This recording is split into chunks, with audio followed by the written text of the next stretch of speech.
හරි කකුල් දෙකයි. හරි අත් 12යි මුහුණු 6යි. හරි වාහනේ මොකද්ද? මයුරා පිට වාහනේ. මොන පිටද? මයුරා පිට වාහනේ. හරි කතරගම දෙයියන්ගේ කොඩියේ තියෙන මොන ලකුණද?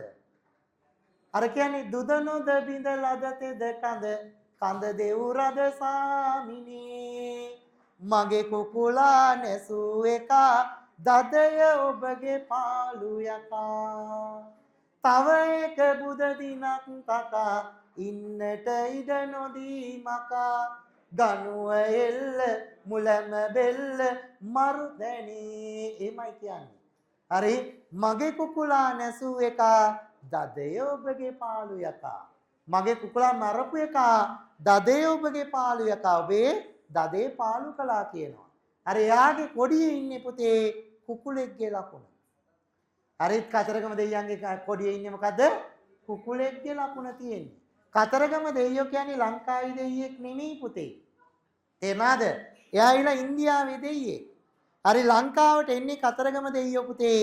ලංකාවේ හිටියා වල්ලි අම්මා කියලා ලස්සන වැඩි කෙල්ලා. හරි ආරි ලස්සනයි. දැකුම් කළු. හරි අර සින්දුවක් තියෙන්නේ යමු සෙල්ල කතරගම් කඳ කුමාරයා වල්ලිට පෙන් බැන්ද කතරගම් ආලා නැද්ද?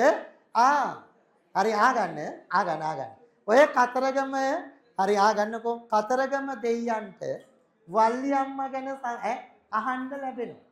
පස්සේ එයා එනවා පුතේ ලංකාවට වල්ලි අම්මා හොයාගෙන. වල්ලි අම්මා හොයාගෙන ඇවිල්ලා වල්ලි අම්මා දැක්කන් පස්සේ කතරගම දෙයියන් පුතේ අය ඉන්දියාවට යන්න හිතෙන්නේ.